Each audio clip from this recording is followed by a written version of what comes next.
Nathan had one principle when it came to cheating. His mistresses had to know their place. Anyone who dared to show up in front of his wife would be dealt with the very next day. Yet the mistresses never seemed to tire of trying, all because I, the woman who held the title of his family's wife, was too soft, too easy to bully. Back then, in order to marry Nathan, I signed a prenuptial agreement. If we divorced, I would leave with nothing. Later, in order to give birth to a child, I agreed to send the child to the old family estate, only being allowed to see them once a month. I had no power, no status, no family, no friends. Aside from skincare and flower arranging, I knew nothing at all, until yet another one of Nathan's mistresses came to flaunt herself in front of me. "Nathan is just too bad," she said smugly. "He made me kneel all night. My knees are still swollen even now." I smiled and set down the scissors, guiding her over to fetch something. Then, when she was completely off guard, I pushed her inside. "Since you've worked so hard," I said softly, "take a couple of days to rest. Don't see anyone during these 2 days." Chapter 1. When Nathan was very young, he studied calligraphy under a master and gained a senior fellow disciple. During Nathan's most difficult years, that senior disciple helped him a great deal. So when the man passed away, Nathan rushed over immediately. A week later, he brought back an orphan girl, the senior disciple's daughter, who called him little uncle. He raised the girl for 2 years. When the girl turned 18, she drank alcohol and suddenly confessed to him, "Little uncle, I like you." Nathan's face darkened. He pressed her head into the water and asked coldly, "Are you clear-headed now?"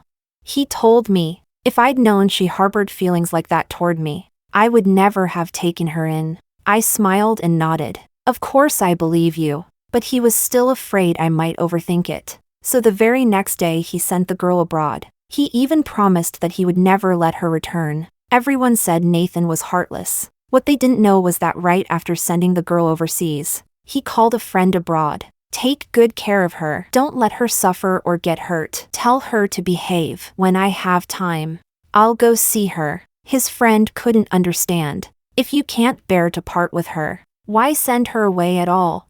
Nathan lit a cigarette, his voice hoarse. "I don't dare gamble. I'm afraid that if Clara goes crazy, she'll hurt her." His friend didn't believe it. "How is that possible? In the end, you still can't let go of Clara. After all, you've been together for so many years." Nathan curled his lips into a mocking smile and said nothing more. In everyone's eyes, Clara was the most obedient, most compliant existence. But only Nathan knew just how terrifying she really was. Chapter 2. So he sent the girl he cherished most overseas. At the same time, to divert my attention, he began cheating. Over the past 2 years, he flew abroad countless times to see that girl. He spoiled her more and more, indulged her more and more, and she grew bolder by the day. So bold that she even began provoking me. "Today is my birthday." She sent me a message. "Little auntie, happy birthday. But I feel awful. I'm uncomfortable. I want little uncle to come keep me company. Guess who he'll choose, you or me?" "Today is my birthday." Nathan said he was going abroad. "Once I'm done with work, I'll make it up to you properly. Whatever gift you want, I'll bring it back for you." Nathan recently hired a new assistant. She had a fiery personality, bright, seductive, dazzling, wearing high heels. She didn't even knock. She entered by punching in the passcode. Her gaze swept over me, full of disdain and open contempt. "Good day, madam. I'm here to pack Nathan's luggage." Without waiting for my response, she kept walking forward. But as she passed me, her eyes flicked sideways and she suddenly stopped. "Madam, could you help me go upstairs for a moment? Take the 3rd and 5th sets of clothes from the middle cabinet. As for underwear, take the new ones I bought. They're in the 2nd drawer. You should be able to find them, right?" She smiled faintly, bending slightly as she rubbed her knees. "I don't want to trouble you, madam, but President Nathan is just too bad. He made me kneel all night. My knees are still swollen even now." I listened quietly, holding a vivid red rose in my hand. The sharp scissors sliced cleanly through the stem, cut too much, and it became ugly, completely devoid of beauty. I sighed regretfully and tossed the flower into the trash. I put down the scissors. Then I smiled at her. Gentle and harmless. Nathan said there's another contract he needs to take with him. I don't know which one it is. Could you come with me to get it?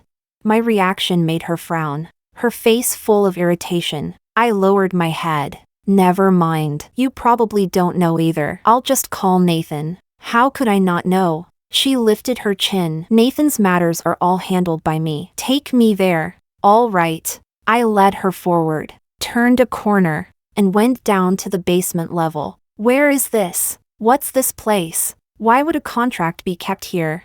This is the darkroom. For developing film. Nathan took the contract in here a couple of days ago. It's on the table over there. Take a look. The woman walked in without the slightest suspicion. Where's the light? Before she could finish speaking, I coldly watched her back and slammed the door shut with a loud bang. What are you doing? Clara, what are you doing? Let me out. My tone was calm, my voice flat and indifferent. Since you've worked so hard, take a couple of days to rest. Don't see anyone during these 2 days. The girl's message was still sitting in the chat window. I picked up my phone and replied, Nathan can't go. Take it easy when you're messing around. Don't mess yourself to death. After sending it, I blocked and deleted her. Then I dialed Nathan's number. Hello, Clara, your assistant, I said calmly. I've locked her up. In an instant, the other end of the line fell into deathly silence. 5 seconds later, Nathan erupted into a hoarse roar. What did you do to her? Clara, what did you do? I idly toyed with the fruit knife in my hand. Relax, she can still scream. Want to hear? Oh, but there's no signal down there. Once you go down, you won't hear a thing. So I'll paraphrase for you instead. She said you wouldn't let me off. She said once you found out, you'd definitely kill me. Something in that sentence, some word, clearly struck a nerve. Nathan roared again. Clara, I laughed out loud, genuinely pleased. Actually, there's something I really want to ask you too. Nathan, if I kill her, will you call the police and turn me in? Or will you help me bury the body?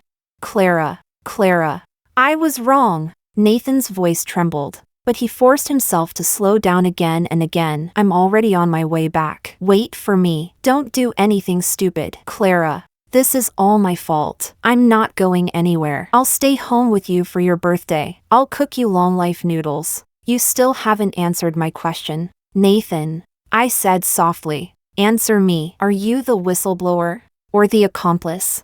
My voice was gentle, unhurried. Nathan's breathing went from heavy to gradually steady. He took a deep breath, and as if murmuring to himself, said slowly, I'm your accomplice. Chapter 3. In less than half an hour, Nathan rushed back at the fastest speed possible. He was out of breath. Without sparing me a glance, he charged straight into the darkroom. The moment the door opened, the woman burst into tears and tried to throw herself at Nathan. Nathan decisively stepped aside, letting her crash onto the floor. Nathan, shut up.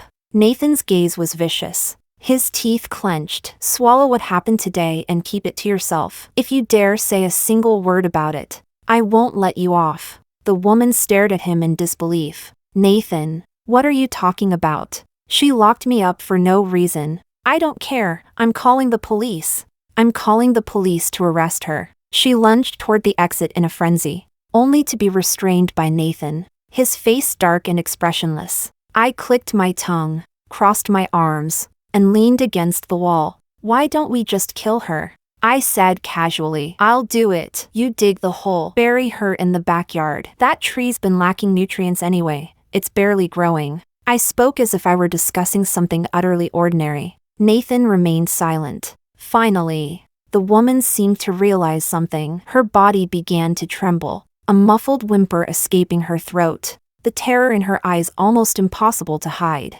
Nathan took a deep breath, his gaze icy. I'll give you a sum of money and send you away. You should know that what happened today, even if you call the police, you have no evidence. Nathan escorted the woman out. When she arrived, she was like a peacock with its feathers spread wide. When she left, her steps were unsteady, her spirit shattered. Smiling faintly, I returned to my seat and continued arranging flowers. Chapter 4. Nathan came back quickly. He forced a warm, gentle smile onto his face. Are you hungry? What do you feel like eating?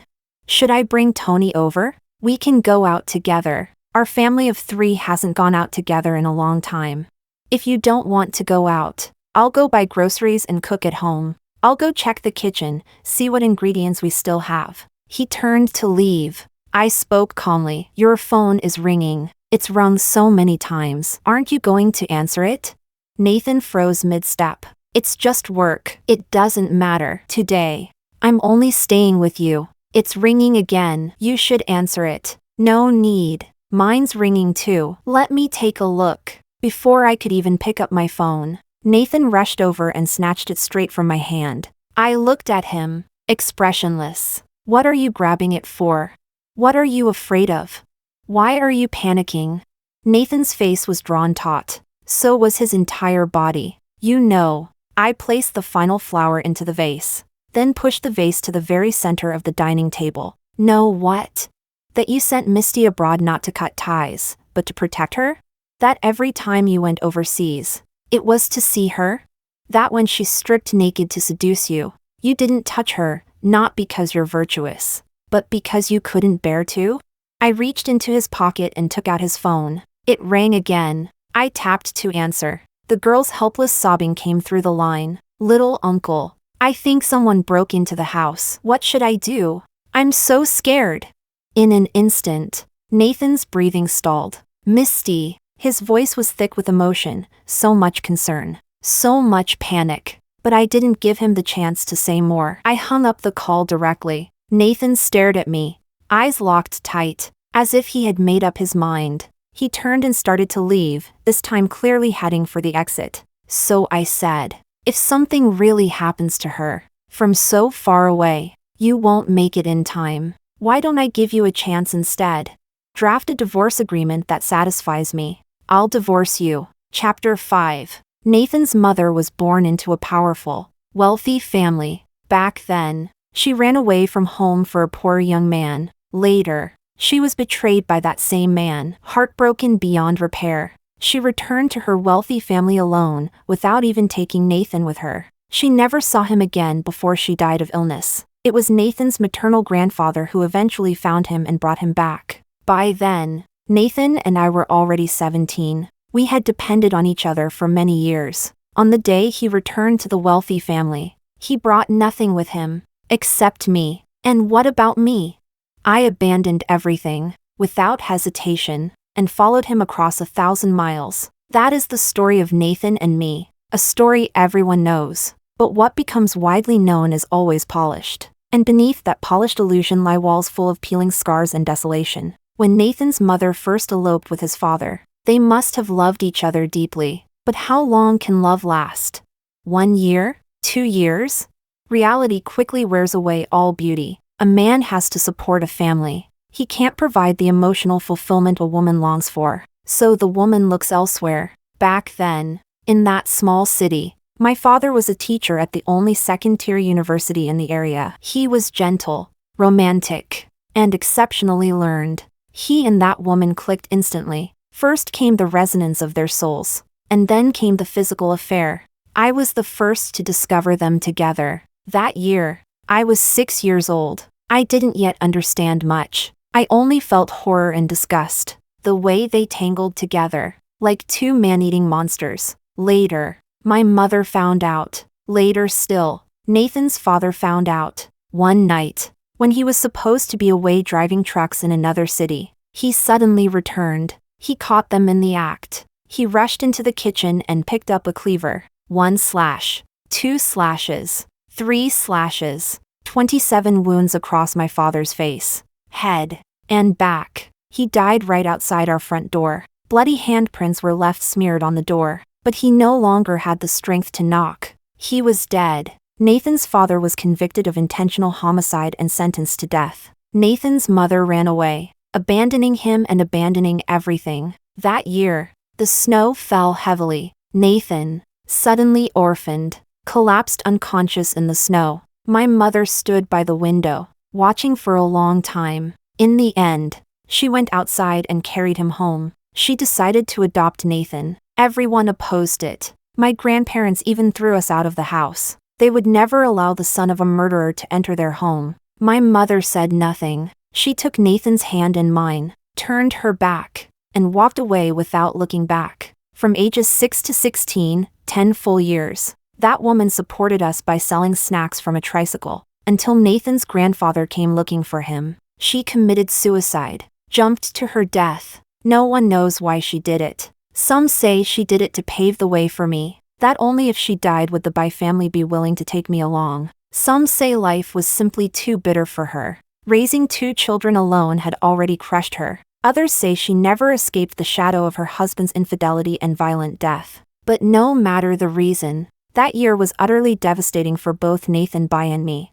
A year that shattered everything beyond repair. Chapter 6. I laid everything bare with Nathan, and just like that, he no longer held back. He hurried overseas without a moment's delay. I tidied myself up and went to the old estate to pick up Tony. The old master agreed to let Tony stay with me today. He was overjoyed, chattering non-stop on the phone, urging me to hurry, while I was waiting outside for Tony to come out. Phineas suddenly returned. Big brother. He nodded. Waiting for Tony? Yes. You can go inside and wait. Grandpa won't make things difficult for you. I smiled and shook my head. It's fine. People need to know when to advance and when to retreat, to understand boundaries and not overstep. Over the years, perhaps because of my obedience, perhaps because I never caused trouble, the attitude of the old estate toward me had gradually softened, especially the old master. He was no longer so strict about controlling how often I could see Tony. Sometimes, when I brought Tony back, he would even say, "If you have time, stay and eat a meal." I had never stayed, but it was a signal that I was being accepted. After saying goodbye to Phineas, I took Tony to the amusement park. We played ourselves silly. Then I took him to eat everything he wanted. Only after he'd had his fill did we go home. Mom is going to be away for 1 or 2 months. I told him, I'll be back before the new year. Is Mom going to play? He asked. Or to work? Such a small person. Yet the moment he spoke, it sounded like an adult. Every time. It made me laugh. I pinched his nose. Half and half. I'm going to a mountain resort. They fire ceramics there. I'll make a little kitten and bring it back for you. Okay? Tony nodded. After nodding, he asked, "What does firing ceramics mean?" I found a video and played it for him. His eyes lit up as he watched. "Can you take me next time?" Of course. I patted him gently. Before long, he fell asleep. No crying, no fussing, no unreasonable clinging, no need for excessive explanations. He had been raised very well, even though his mother was not accepted by the Bai family. No one ever told him to look down on his mother, to distance himself from her, or to treat her lightly. Tony has Tony's life. Mom and Dad have Mom and Dad's lives. Great-grandfather has great-grandfather's life. This is the most ordinary thing in the world. Like eating, sleeping, and going to the bathroom. Why think about acceptance? Why think about pain?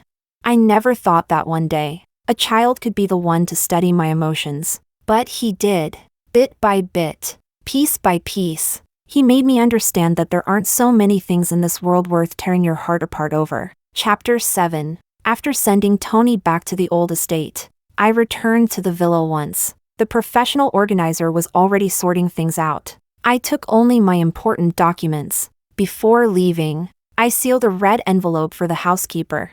I've already spoken to Madame Wong. Once you're done here, you can go straight there. Thank you, Miss Clara. The driver took me to the airport. In the car, I informed him, once this trip is over, you don't need to report to me anymore. Your salary comes from the company account. Any further arrangements, coordinate with Nathan. After settling everything, I boarded the plane to South City. At the same time, Nathan took Misty to the hospital. Misty had been badly frightened, her emotions extremely unstable. If Nathan stepped even half a step away, she would lose control and scream. Tears streamed down her face, her complexion deathly pale. "Little uncle, are you going to leave me alone again?" In that instant, Nathan couldn't move his feet. A friend said, "If you're really that worried, why not just bring her back to the country with you?" Nathan took a hard drag from his cigarette. "Do you remember Randy? The youngest son of the Lopez family? Didn't he used to be scared of you to death?"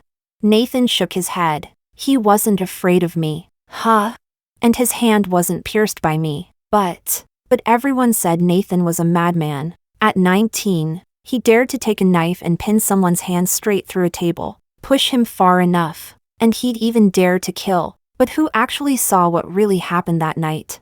They didn't know that the one holding the knife was Clara. She was the one who charged in, grabbed Randy's hand, slammed it onto the table, and brought the blade down in one clean motion. The entire process took less than 5 seconds. So fast that Randy's scream lagged behind. Clara was ruthless. She looked gentle, soft-spoken, as if she had no temper at all, but she never forgot a grievance. Nathan had no doubt that if he hadn't rushed back yesterday, Clara, even if she didn't take a life, would at least have drawn blood. So how could he dare? How could he possibly dare let Misty return to the country?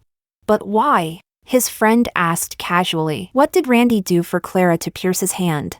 That offhand question made Nathan freeze. In the dim room, everyone had been laughing. He had been pinned down, limbs restrained, face pressed to the floor. Randy had undone his belt, his face full of arrogance and malice. "Thirsty? I'll give you something to drink." Nathan crushed the still-burning cigarette butt in his palm. He tugged at his collar, struggling to breathe, then took a deep breath. "Why doesn't matter," he said hoarsely. "I won't gamble with Misty." Chapter 8. I walked slowly along the narrow path, climbing the stone steps one by one. Before long, I saw several children. Each of them held a stick in their hands, some even had ropes tied to both ends and slung across their backs. I once asked Taylor what they were doing, without even looking up. Taylor replied, "Patrolling the village." "Didn't you play like this when you were a kid?" The children noticed me too. They came running over in a flurry. "Who are you?" Chests puffed out, heads held high, full of swagger. I raised an eyebrow, just about to speak, but the child behind hurriedly tugged on the one who had spoken. "That's the village chief." I was utterly speechless. "I'm not the village chief. And this isn't even a village, although it's called Peach Blossom Village. It's actually a for-profit mountain resort. It's aimed at people who want to escape the noise of the city and return to an idealized pastoral life." When Taylor first invited me to invest, I genuinely didn't understand. Can this make money? Who would come?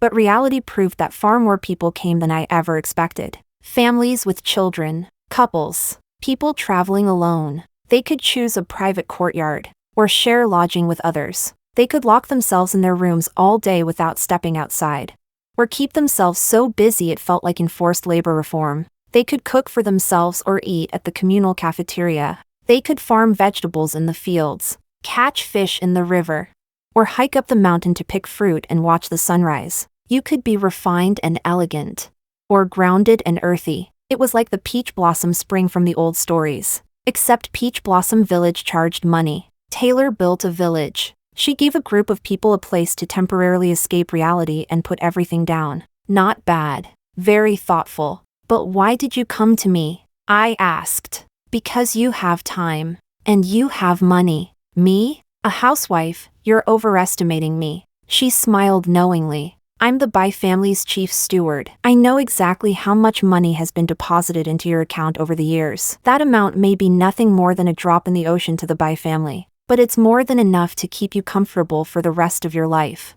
Yes, I said. Comfortable for life. Then why would I risk investing in something at all?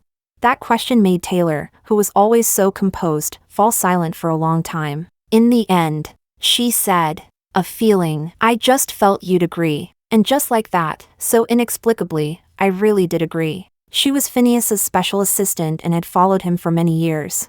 At most, she and I were nodding acquaintances. But that year, when I ran barefoot to the old estate, desperate to beg them to give Tony back to me, she was the one who handed me a pair of shoes. And she said to me, "You're too idle. So idle that your world is only the size of your palm. Go find something to do." Chapter 9. 6 in the morning. the sky just beginning to brighten. I tied my hair into a ponytail, put on my work clothes, and headed for the back mountain, but someone had arrived even earlier than I had. The moment she saw me, she jumped 3 feet into the air, grinning broadly as she waved at me. "Clara! Why are you up so early?" She hurriedly pulled out a small bag of soil. "Since I knew you were coming, I wanted you to take a look for me." "How's this soil?"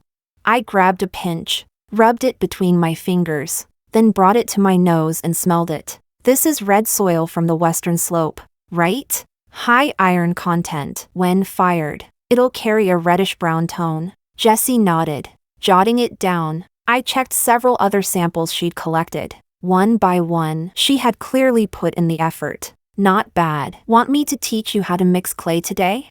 "Yes." Jessie was also a guest in the village. At the same time, she was apprenticing under Master Chin to learn ceramics and had paid a tuition of 1,888. Once, when Master Chin took leave, I covered a class session for her. Whenever I came by during my free time, she would always follow along behind me, a young girl who could really sit still and focus. Inside the studio, there were 2 large wooden tables in the center, covered with soil samples of different colors. I took 5 ceramic jars down from the shelf. These are baseline clays I collected earlier from 5 different spots around the village. They've already been sun-dried, crushed, and sieved. The character of a piece of pottery is decided the moment you start mixing the clay. As I spoke, I brought over a scale and small bowls and began measuring proportions. A teapot needs good breathability, so we add more sandy soil. A vase needs to be smooth and fine, so we use more clay. Mixing, adding water, stirring. The rhythm was slow and unhurried, yet it had a way of calming the mind in the shortest amount of time. The entire morning slipped by in the studio with Jessie, until Taylor appeared and knocked on the door. "Time to eat." "Why are you here?" Taylor yawned. "I came overnight." "I'm asking why you suddenly came." "Not when you came. I quit my job." "You." I confessed to him. He pretended not to hear. It was pointless. "I'm done." "Phineas? You didn't seriously not notice that I like him, did you?" "The whole world knows I like him."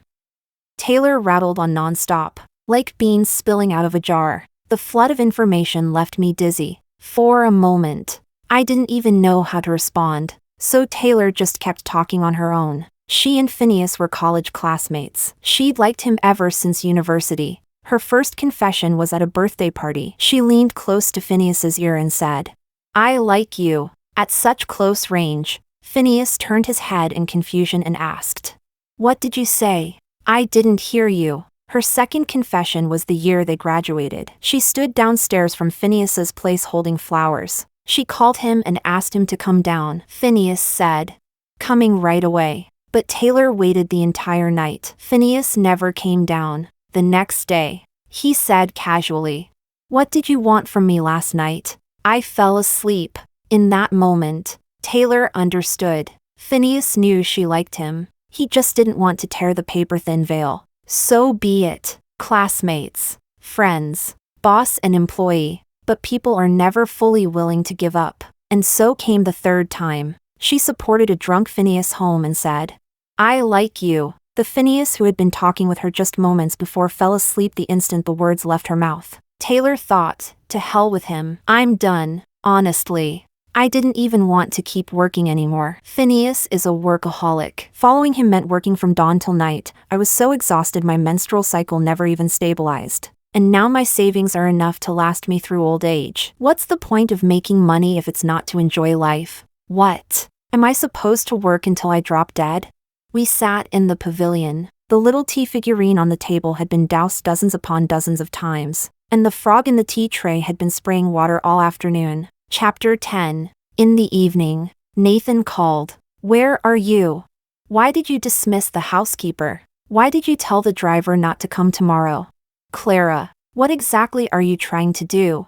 I was sitting cross-legged on the grass. Several staff members were preparing for the evening bonfire party. Nearby were stalls. Some guests had brought vegetables they'd grown themselves. Others laid out homemade food, along with children's handicrafts. Jessie's ceramics were among them as well. Bartering goods. No money involved, just mutual willingness. Your happiness for mine. All of it was Taylor's idea. Pretty interesting. But the moment Nathan's voice came through the phone, everything in front of me felt like it was about to fall apart. I let out a slow breath and stood up, walking off to the side. So, how have you thought about the divorce? Nathan fell silent instantly. Half a minute passed. His voice tightened. Is this all because of Misty? Do you really think I'd like her? That I'd actually be with her? She's just a child. You think I'm only protecting her. Have you ever thought that I'm protecting you too? Clara, I don't want you doing anything irrational. I listened quietly until he finished. Then I recited an address, precise down to the street and door number. It was the place Misty was living abroad. Nathan's voice nearly broke. What are you trying to do? Clara, I'm warning you. Nathan. I cut him off. Let's stop pretending. You don't need to test me. Either. You can take your time thinking about the divorce. This should be something worth gambling on. Nathan brought Misty back. Since staying abroad wasn't safe anymore, it was better to keep her by his side. A week after they returned, I didn't receive Nathan's divorce agreement. Instead, I received news that he had hit Tony. I packed my things immediately and prepared to leave. Taylor grabbed me. What are you going to do? My face was expressionless. Go kill someone. It was Phineas who told me what happened. He said Tony and Misty had gotten into a conflict. No one knew exactly what happened, but Tony had bitten Misty on the arm. To make Tony let go. To protect Misty, Nathan had directly flung Tony away. It's not serious, just superficial injuries. Then why tell me? I know Taylor is with you. I won't help you. He chuckled softly. Good. The moment I got off the plane, I went straight to the old estate. This was only the second time I had ever stepped through its gates. The old master frowned when he saw me and only said, "He just fell asleep. Keep your voice down." I nodded and went into Tony's room. The little guy was sleeping soundly, one arm outside the blanket, hugging a stuffed toy. I could clearly see the slight swelling on his forehead and the bruise at the corner of his brow. Moving softly, I crouched by his bed, touched his cheek, then kissed his forehead. Finally, I placed the ceramic kitten beside his pillow. Then I stood up and left. I didn't return to the villa. I went straight to the apartment near Nathan's company. I entered the password and went in. Nathan was in the kitchen. I grabbed the vase from the dining table, didn't slow my steps at all, and at the instant Nathan turned around, smashed it straight down on his head without hesitation. Nathan let out a scream. Misty, wearing a nightdress, let out a shrill cry. Little uncle, don't come over. It was Nathan shouting, but of course she didn't listen, and I went straight at her, clamping my hand around her throat and forcing her backward under her terrified gaze, step by step, until her waist hit the window frame and her body tipped out into the air. Little uncle, save me. Clara, don't move. My voice was very soft. I turned my head. Nathan was clutching his forehead, blood seeping through his fingers, utterly disheveled. Hatred burned in his eyes. Yet he didn't dare move an inch. Nathan, don't provoke me. I don't want to die together with you, at least not right now. I have Tony. He makes me feel that living isn't all that boring. So why provoke me? And you, I said coldly, looking at Misty. Stay away from my son, no matter the reason. No matter the excuse. If you dare get close to my son again, I will throw you down from here. Chapter 11. The relationship between Nathan and me fell to freezing point. In truth, I didn't even need to do anything. The old master would never let him off. He was punished to kneel. He was beaten. The old master couldn't understand it. How are you just like your mother, so utterly muddle-headed? To Nathan, that sentence was no less devastating than being forced to run naked in public. Some people, some things, were absolutely forbidden to be mentioned to him. So much so that he wouldn't even return to visit my mother's grave anymore, even though that woman had saved him, raised him, and given him life. I asked Tony what had really happened that day. Tony said, she was wearing the talisman Mom gave Dad. I told her to give it back to me, but she wouldn't. She even said that from now on, everything that belongs to Mom would belong to her. Then he asked softly, Mom, are you and Dad going to get divorced? A child's vulnerability can always shatter a mother's defenses with terrifying ease. He had always been obedient, sensible, and well-behaved. So much so that I almost forgot. He had only just turned 6. A suffocating pressure wrapped around my heart. My temples throbbed and ached, a buzzing filling my ears. It lasted only a few seconds, yet it felt as though I was about to die, until Tony burrowed into my arms and hugged me tightly. Uncle said that Clara will always be mom, and Nathan will always be dad. But what kind of relationship mom and dad have is your own business. I'm just a little sad. Only a little. Mom. I want to cry for a bit. He lay against my shoulder, his soft little face pressed to me. The overwhelming tidal wave receded instantly. I let out a long, heavy breath. All right, I said softly. We'll cry for a bit. Mommy will stay with you. On the 3rd day, Nathan handed me the divorce agreement. He looked unwell. Gauze was taped to his head. His face was blank, emotionless.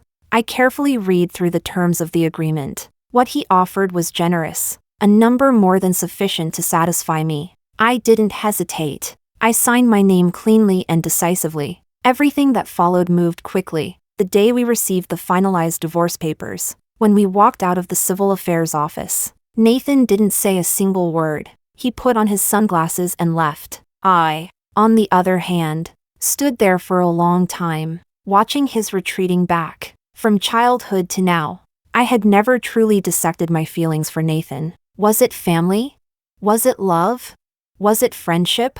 In the end, it didn't really matter. Do you know what a symbiotic relationship is?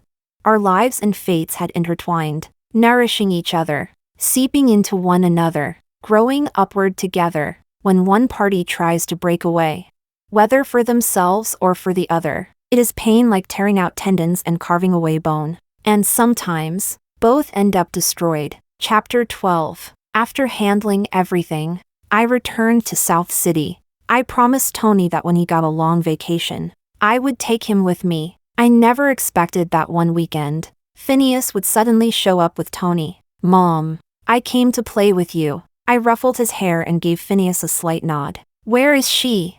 Who she was went without saying. Taylor was playing cards. A man with a buzz cut had opened a small tavern in our village. Taylor, who loved alcohol as much as life itself, was being very well taken care of by him. New drinks to try every day. Sometimes they even made plans to play mahjong together. The man wasn't much of a talker, but he was very good at feeding tiles. Taylor was winning hand after hand, sleeves rolled up, practically about to climb onto the table. It was honestly painful to watch. I had no idea what kind of mood Phineas would be in if he saw that. I pointed him in a direction, then took Tony by the hand to go pick oranges. There were several children in the orchard, and Tony quickly joined in with them, sweating all over, his little face flushed red, grinning widely, his eyes shining with startling brightness. I recorded a short video and sent it to the old man. 1 minute later, I received a transfer of 200,000 yuan, raising an eyebrow. I accepted it. Thank you, Chairman. That night, Tony slept with me, in a new environment. He was still a little scared. After getting under the covers, he suddenly said, Dad always calls the wrong person. HM? It's like he forgets that Mom isn't at home when he can't find his clothes. He calls Mom when he can't find my drawing book. He also calls Mom, but every time after he calls Mom's name, his face turns really sour. He gets especially angry. Mom, does Dad miss you? I gently patted Tony. No, he's just not used to it. Not used to suddenly having one less me in his life. And angry at himself for not being used to life without me. Nathan once couldn't understand why so many people could endure hardship together but not prosperity. But when his career grew bigger and bigger, when he owned more and wanted even more, he suddenly understood everything from before had become a burden, an unbearable past.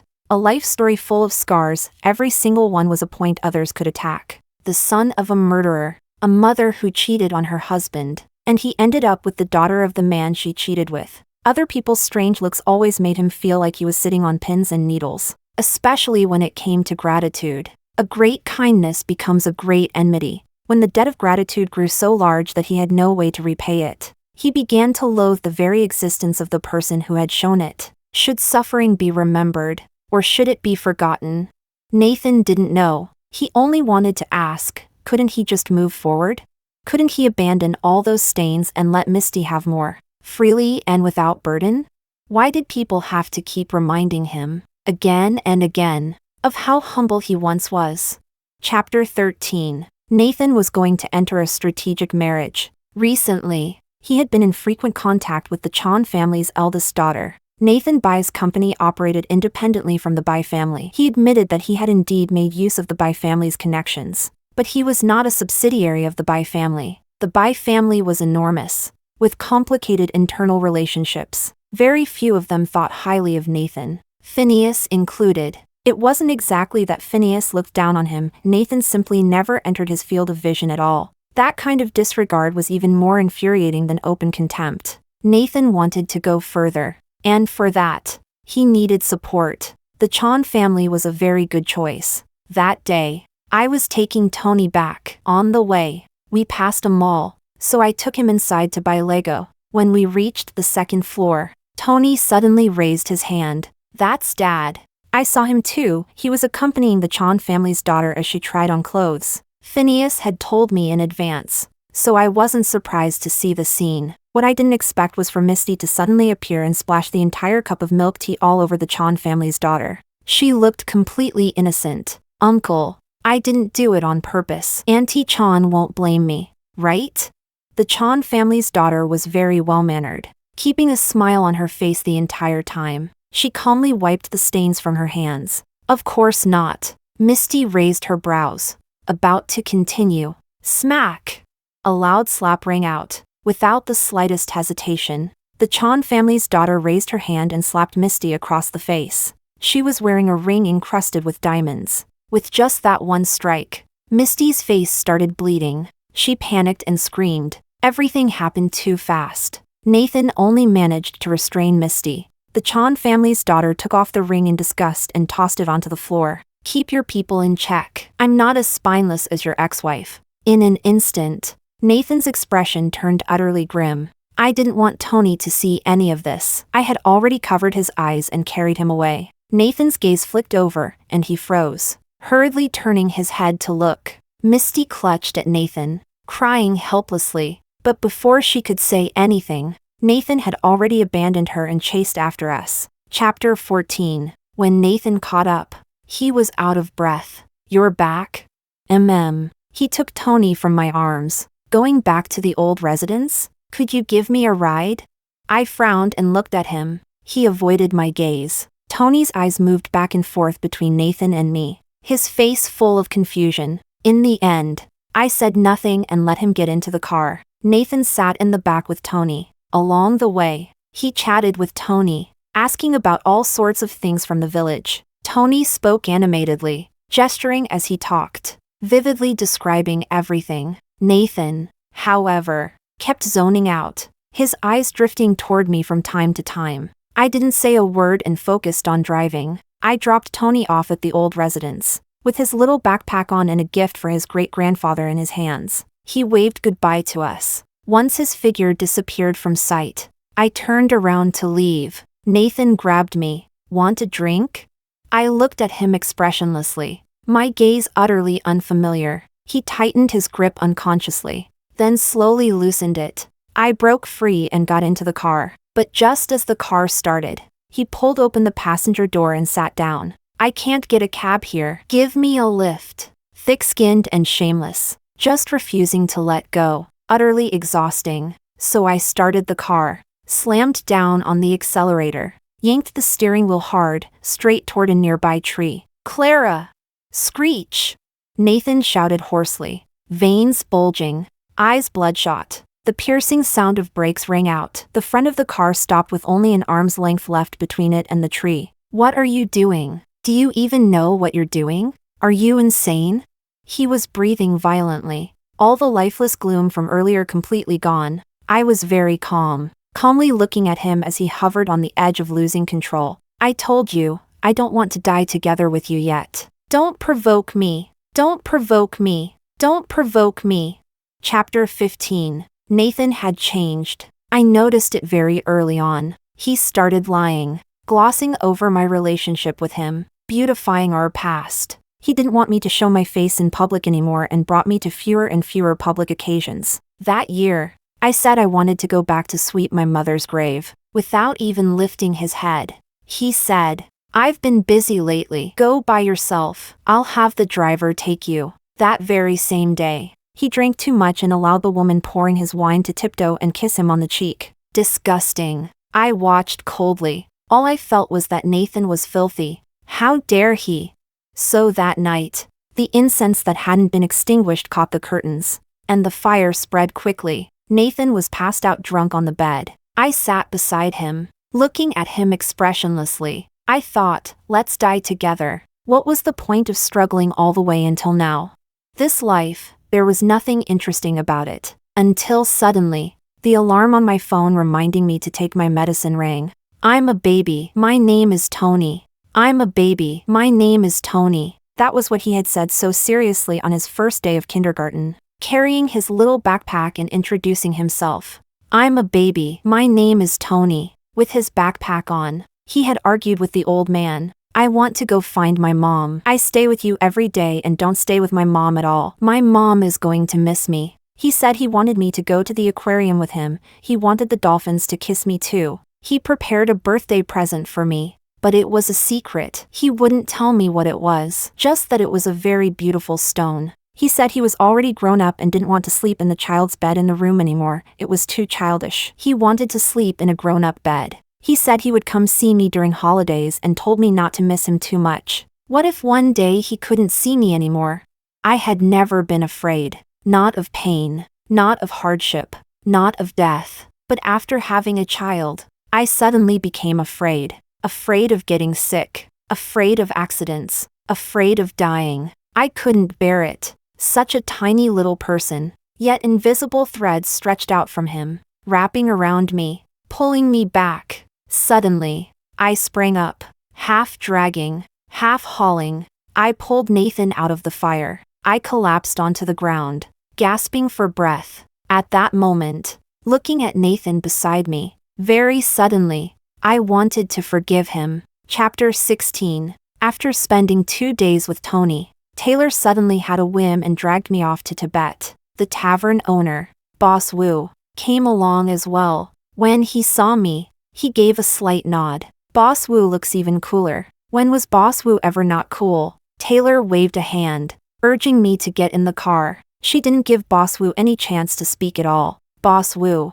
however, remained perfectly calm, even lifting his brows faintly. We stayed on this trip for over 20 days. Taylor's mood swung wildly, like a roller coaster. One second she was laughing heartily. The next, wrapped in a large shawl, sitting cross-legged on the roof of the car, staring at the vast distance and quietly crying. It wasn't really that she was sad. It was just that the world was too big, and people were too small. Love and hate, joy and sorrow, everything seemed insignificant, as if all of it could be let go. But once you lowered your gaze and looked back down, you would still find yourself trapped in a corner, restless and uneasy all day long. Nathan was frantically looking for me. He went to Peach Blossom Village. He even returned to that city he hadn't been willing to go back to for years. In the end, he went to Phineas. He's not in a good state, Phineas said. A couple of days ago, he had hallucinations, kept insisting he saw you and almost got hit by a car.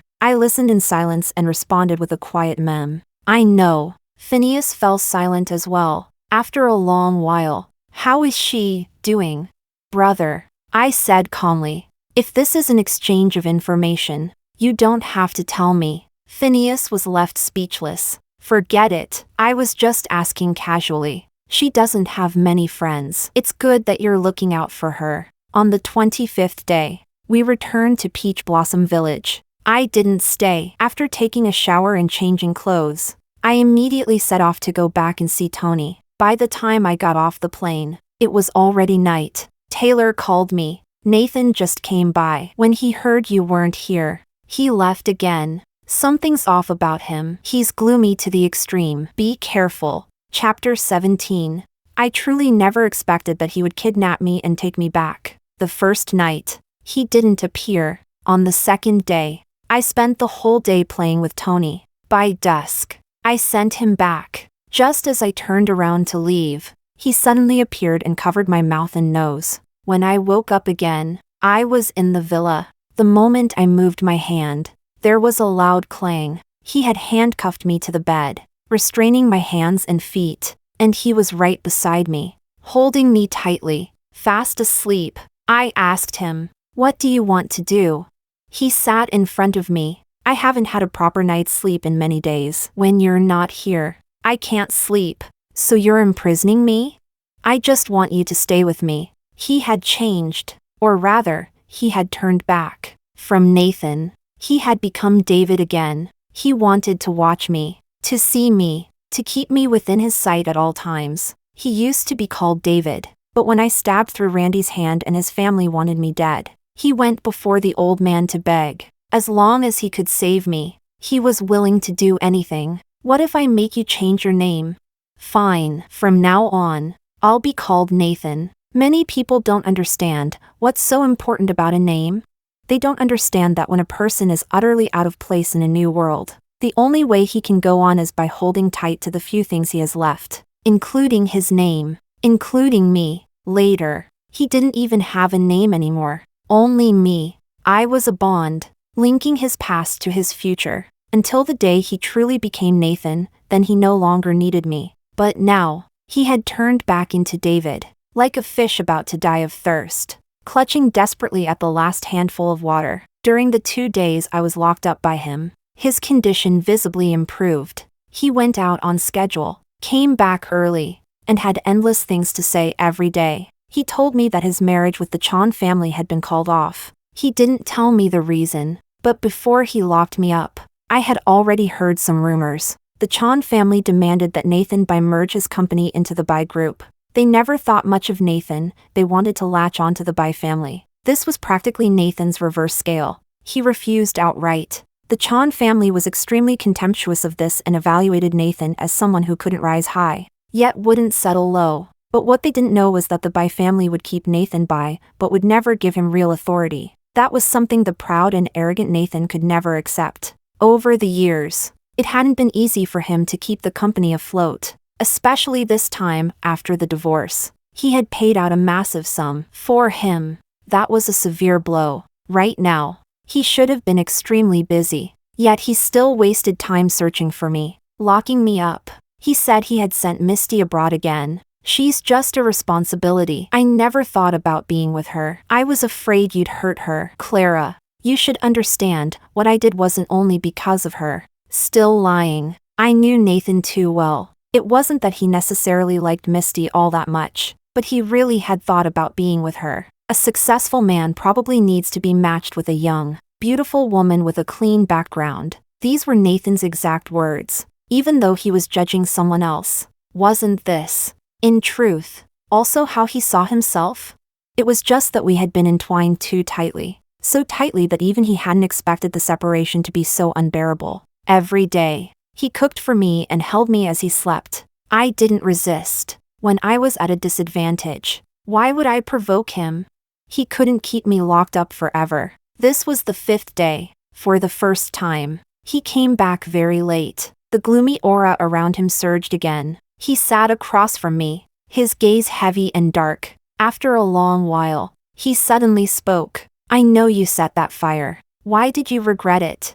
Honestly, dying in that fire wouldn't have been so bad. My expression didn't change, but the hand resting on my knee tightened slightly. "Nathan, there's something I've always wanted to ask you. Why are you unwilling to go see my mom anymore? Do you hate her?" The question made Nathan freeze abruptly, his pupils shrinking. "Clara, have you ever thought about this? Your dad had already crawled to your doorstep. There were bloody handprints on the door. Did your mom really hear nothing at all? If your dad hadn't died, my dad wouldn't have been sentenced to death. If my dad hadn't died, we wouldn't be like this now." I looked at Nathan. As he said these words, his face twisted into something almost feral. His entire body was taut, as if every single word had drained all the strength he had. And yet, absurdly, I laughed. "Where were you?" Nathan lifted his head blankly. "What?" I stepped closer. "That night, Your dad got into a car accident. Your mom was cheating with my dad. My mom and I were asleep at home. Nathan, no. David, where were you? For a moment, it was as if even the air stopped moving. Nathan held his breath. Then a few seconds later, it came rushing back in violently. He sprang to his feet, knocking over the chair behind him with a loud crash. His eyes widened, fists clenched tight. No. Bang! At that moment, the door was forced open from outside. Phineas rushed in with his people. Nathan was slammed to the ground. No! He shook his head violently. No one knew what exactly he was denying. Taylor ran over and held me. Are you okay? I finally relaxed. My whole body went limp, and I leaned into her arms, shaking my head. At the same time, I lowered my gaze to look at the frantic Nathan. You remember now, don't you? You were at my house. Your mom said she had something to take care of and asked you to stay overnight at our place. You got up in the middle of the night to use the bathroom and were gone for a long time. I got up to look for you, and you were standing in the living room, completely still. I asked you, what's wrong? Do you remember what you said? You said nothing was wrong, that a cat was scratching at the door. Nathan, my mom has a sleep disorder. She's been taking medication for it. Did you forget? Chapter 18. I didn't pursue Nathan's unlawful detention. I only asked the old man to have him sent for medical treatment. Everyone had seen it, his hysterical, deranged state, so severe that he had begun to harm himself. I thought that for Tony, between a father in prison and a father who was ill, the latter would be easier to accept. Nathan's condition was very bad. It was as if he had fallen into his own world, silent, expressionless, without joy or sorrow, like a wooden puppet. Phineas asked whether I wanted to go see him. I shook my head and refused. Nathan was ill. I had known that for a very long time. A bout of high fever had made him almost forget what happened that night. So, did he really hear the knocking? Phineas asked. I looked into the distance and shook my head. Maybe only he himself knows. Taylor sighed. This really leaves me not knowing what to say. Is it that the pitiable must also be hateful? Or that the hateful must also be pitiable?